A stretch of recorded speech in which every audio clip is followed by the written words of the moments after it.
Hi friends, मुठ्ठल Joshi या व्हिडिओमध्ये आपण तलाठी भरतीच्या संदर्भात अपडेट पाहणार आहोत. कारण तलाठी भरतीची जाहिरात येणारच आहे, लवकरच ती जाहिरात येऊन जाईल. प्रश्न असा आहे की आगामी तलाठी भरती MPSC घेणार आहे की TCS घेणार आहे, त्या संदर्भात माहिती आपण या व्हिडिओमध्ये पाहणार आहोत. व्हिडिओ शेवटपर्यंत पहा. या व्हिडिओला सर्वांनी लाईक करा, शेअर करा आणि विठ्ठल जोशी जे आपले यूट्यूब चॅनल आहे ते सबस्क्राईब करा. जर तुम्हाला तलाठी भरती रेकॉर्डेड व्हिडिओ कोर्स घ्यायचा असेल तर प्ले स्टोअरवरून विठ्ठल जोशी ॲप डाउनलोड करा आणि तलाठी भरती रेकॉर्डेड व्हिडिओ कोर्स विकत घ्या. फक्त 500 प्लस GST म्हणजे 515 रुपयामध्ये हा कोर्स तुम्हाला मिळेल आणि याच्यामधून तलाठी भरतीचा संपूर्ण सिलेबस तुमचा कव्हर होणार आहे. आणि या कोर्सची व्हॅलिडिटी 1 वर्ष आहे. सर्व व्हिडिओ तुम्ही कितीही वेळा पाहू शकता. यामध्ये 5 ई-बुक मोफत दिलेले आहेत, म्हणजे कोर्स 500 रुपयाचा आहे आणि 1000 रुपयाचे 5 ई-बुक यामध्ये मोफत दिलेले आहेत. तसं टेस्ट सिरीजसुद्धा यामध्ये मोफत दिलेली आहे. आता 2023मध्ये जी तलाठी भरती झाली होती ना, त्यामध्ये जे सिलेक्ट लिस्ट होती किंवा वेटिंग लिस्ट होती त्याची मुदत आता या सप्टेंबर महिन्यात संपलेली आहे. मला वाटतं 12 का 13 तारखेपर्यंत काहीतरी मुदत होती. तारीख थोडी मागे पुढे होऊ शकते, परंतु ती जी वेटिंग लिस्टची मुदत होती ती संपलेली आहे. त्यामुळं आता ती भरती संपलेली आहे. आता नवीन जाहिरात लवकरच येईल. प्रश्न असा आहे की तलाठी भरती MPSC घेणार आहे की TCS घेणार आहे.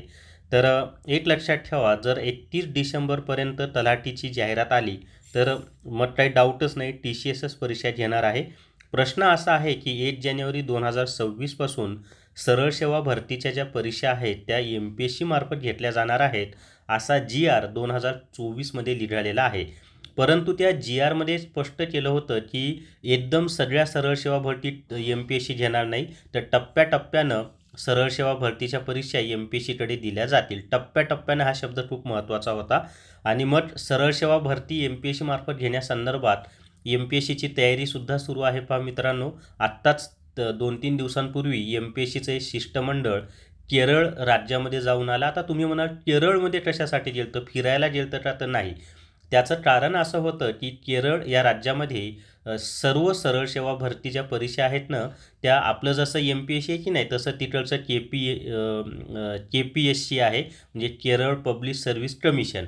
तर त्या मार्फतच, म्हणजे आयोगामार्फत, राज्य आयोगामार्फतच सर्व परीक्षा घेतल्या जातात. मग त्या केरळच्या धर्तीवरच महाराष्ट्रामध्ये सुद्धा सर्व सरळ सेवा भरती ह्या MPSC मार्फत घेतल्या जाणार आहेत. आणि म्हणून मग तिथलं जे मॉडेल आहे त्या मॉडेलचा अभ्यास करण्यासाठी, तिथलं KPSC जे आहे त्याचा अभ्यास करण्यासाठी आपलं MPSCचं शिष्टमंडळ गेलं होतं. परंतु आपल्याला सर्वांना माहिती आहे की शासकीय कामं काही एकदम वेगाने होत नाही. जरी शिष्टमंडळ जाऊन आलं तरी महाराष्ट्रातील सर्व सरळ सेवा भरती एकदम MPSCकडे दिल्या जाणार नाहीत. त्यामुळं ही जी TCSची परीक्षा आहे, 31 डिसेंबरपर्यंत जाहिरात आली तर TCSच घेईल नो डाऊट. आणि 1 जानेवारी 2026च्या नंतर जरी जाहिरात आली तरी एवढी एक परीक्षा तलाठीची TCS मार्फतच घेतली जाईल. आणि मग याच्यानंतर जी तलाठीची भरती होईल ती मात्र MPSCकडे जाईल. त्यामुळं आता TCS पॅटर्ननुसारच अभ्यास करा, लगेच त्या MPSCकडे जाण्याची शक्यता नाही. आणि बॅड लक आपलं, समजा एवढं होणे चुकून MPSCकडे गेलीच तर MPSCच्या परीक्षेसुद्धा TCSच आयोजन करतं. आता हे बऱ्याच जणांना माहिती नसेल, पण वस्तुस्थिती अशी आहे की MPSC जरी परीक्षा घेत असलं तरी त्या परीक्षेचं आयोजन सगळं TCS करत असतं. आणि तुम्ही जर पाहिलं तर MPSCमध्ये जे गणित असतील वगैरे, किंवा ते TCSनं जे केंद्रीय परीक्षांमध्ये विचारलेले प्रश्न असतात ना, त्याच्यातले बरेचसे प्रश्न रिपीट होतात. त्यामुळे तुम्ही TCS पॅटर्ननुसार जरी तलाठीची परीक्षेचा अभ्यास केला आणि चुकून आपलं बॅड लक अचानक MPSCकडे गेली तरी तुमचं नुकसान होणार नाही, तिथे तुम्हाला फायदाच होईल. त्यामुळं TCS पॅटर्ननुसार तलाठी भरतीचा अभ्यास करा. आणि माझं स्वतःचं मत आहे की 1 जानेवारीनंतर जरी तलाठीची जाहिरात आली तरी ती परीक्षा TCS कंपनीज घेईल, एवढी एक परीक्षा. त्याच्यानंतरची परीक्षा MPSCकडे जाईल नो डाऊट. तर हीच माहिती मला तुम्हाला या व्हिडिओमध्ये द्यायची होती मित्रांनो. जर तुम्हाला कॉम्प्युटरचं ई-बुक घ्यायचं असेल तर प्ले स्टोअरवरून विठ्ठल जोशी ॲप डाउनलोड करा आणि कॉम्प्युटर ई-बुक विकत घ्या. फक्त 100 प्लस GST एवढी कमी याची फी आहे. तर या व्हिडिओमध्ये एवढीच माहिती. या व्हिडिओला सर्वांनी लाईक करा, शेअर करा आणि विठ्ठल जोशी जे आपलं यूट्यूब चॅनल आहे ते सबस्क्राईब करा. Thank you very much.